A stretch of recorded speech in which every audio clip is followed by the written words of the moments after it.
देखो क्वेश्चन में क्या कह रहा है कि एक स्क्वायर है जिसका लेंथ है 15, वो इंस्क्राइब्ड है, दैट इम्प्लाई बनाया हुआ है एक अनदर स्क्वायर के अंदर जिसका साइड लेंथ कितना दिया हुआ है ए।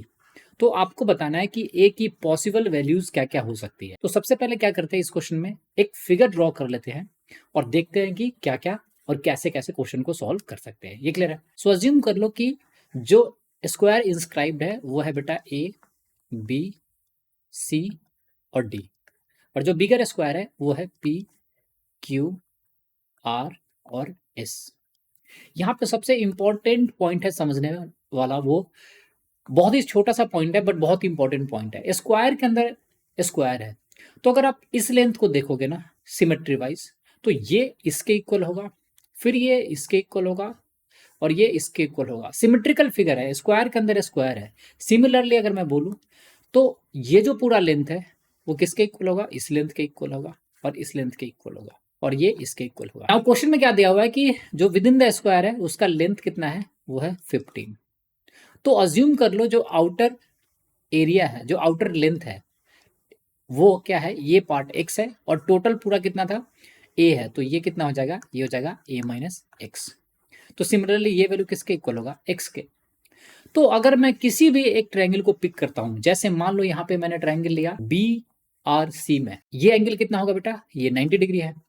तो आप सिंपली लिख सकते हो a माइनस एक्स का whole square, Pythagoras theorem use करोगे, plus X square is equal to क्या होगा, 15 का स्क्वायर। ये कितना होता है, ये होता है बेटा 2 to 5।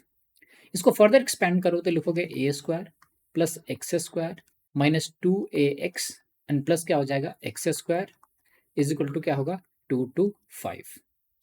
यहां से फर्दर इसको थोड़ा सा सिंप्लीफाई करोगे तो ये आ जाएगा बेटा 2x स्क्वायर माइनस हो जाएगा 2ax प्लस ये हो जाएगा ए square and minus 2 to 5 is equal to 0। Now यहाँ पे x में क्वाड्रेटिक है और आपको पता है कि x का वैल्यू क्या होगा, ये रियल वैल्यू होगा। तो किसी भी क्वाड्रेटिक इक्वेशन में रियल वैल्यू होने के लिए डिस्क्रिमिनेंट को क्या होना चाहिए, d should be greater than equal to क्या होना चाहिए, 0 के। तो अगर d का वैल्यू यहाँ पे निकालोगे बेटा तो ये क्या आएगा, डिस्क्रिमिनेंट क्या होता है, वो होता है बी स्क्वायर माइनस 4ac। तो यहाँ पे बी स्क्वायर का वैल्यू क्या हो जाएगा, ये हो जाएगा 4a square minus 4 into 2 into A square minus 2 to 5, ये ग्रेटर देन इक्वल टू क्या होना चाहिए, 0 के। 4 से कैंसिल करोगे, पॉजिटिव नंबर है तो सीधे कैंसिल आउट कर सकते हो। तो यहाँ से हो जाएगा ए square minus twice a square, 2 से मल्टीप्लाई करोगे बेटा तो ये हो जाएगा plus 450 and should be greater than equal to क्या है, 0 के। अब ए स्क्वायर माइनस 2 स्क्वायर तो कितना आएगा, माइनस ए स्क्वायर, तो आप उसको राइट हैंड साइड में ले आओ तो यहाँ से वैल्यू आएगा A square should be less than 450। ये क्लियर है? अब देखो थोड़ा सा कॉमन सेंस का यूज करो, यहाँ पे ए का वैल्यू अगर 21 रखोगे तो 21 का स्क्वायर कितना होता है, 21 का स्क्वायर 441 होता है, तो 21 तो होगा ही होगा।